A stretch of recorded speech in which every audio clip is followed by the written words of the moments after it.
This one, and I've been trying to figure out how to word this. If you have something that you are working on in your life, something that you have been learning, something you've been struggling with, and you fail at that thing one day, you do not lose all your progress. All your progress is not gone because of one failure. I don't know what else to say.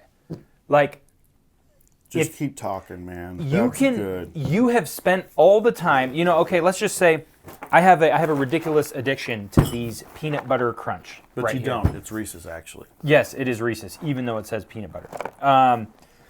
I have a terrible addiction to these, and I've told myself I'm only gonna, I'm not gonna eat these, and I go a whole month without eating these, and one day I eat one of them. The entire month I spent getting to the point of not eating these is not wasted.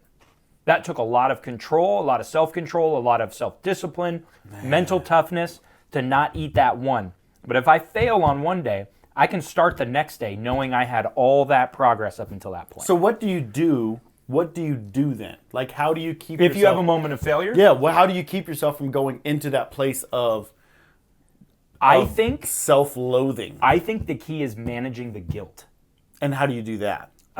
You realize that you're a human. You're never going to be perfect. God knows that you're not perfect. And I don't believe that all the progress is lost.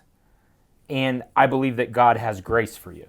Okay, so I think I know what you're saying. It's like one of my best friends, him and his wife, they just had a kid. Well, they had a kid about a year ago. And the other day she started walking. So Colton Merkel's kid took her first steps yesterday. What? I think it was yesterday. And it's interesting because she walked and then she fell. And what they did was they celebrated the walking, but they didn't get mad at her when she fell. Yeah. They celebrated the progress. Yeah.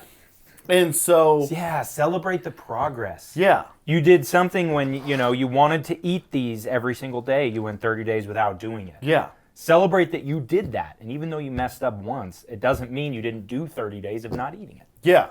I mean, we look at, 1 John 1:9, right? It says, if you confess your sins, he is faithful and just to forgive you of all your sins and to cleanse you of all unrighteousness. So when you sin, you come to the Lord and you just confess it. Like, don't run from him. Yeah. Don't be like, I screwed up. Yeah. I screwed up. I messed up. You go. He forgives you. He wipes the slate clean and you move into that next one. I've heard what we're talked about in another way, and I've heard it called harm reduction. Meaning if you're harming yourself by eating all this sugar and everything every day. But if you eat less of it and less of it and less of it and less of it and less of it and less of it, and then you go 30 days without any, and then you mess up once, but then less of it and then none of it. And then maybe you mess up again, but then none of it. Right. And you've gone, then all of a sudden you went 6 months without the temptation of eating the cereal. Like, I'm just saying it is very hard to change and do something cold turkey. Yeah. Like just stop immediately. So the goal is progress, even if it takes a while. Yeah. I don't know if that works. Does that work? Dude, that's Okay. It's really, really wise, honestly, because I think we have this mentality that when you become a Christian, every temptation is going to be gone. Every issue, as soon as you're like, God, I'm sorry, you should never do it again. And the reality is that there is a battle between your old nature and your new nature. And that battle is there. And the Bible talks about it with the knowledge that there will be times that you fail. Yeah. And with the benefit of when you sin, there is a one who saves us. There is one who forgives us. There is one who washes us clean. And it's the goodness of God. And then the goodness of God leads you to obedience versus the fear of, oh no, I'm going to mess up again, actually causing you to think about it more. Yeah.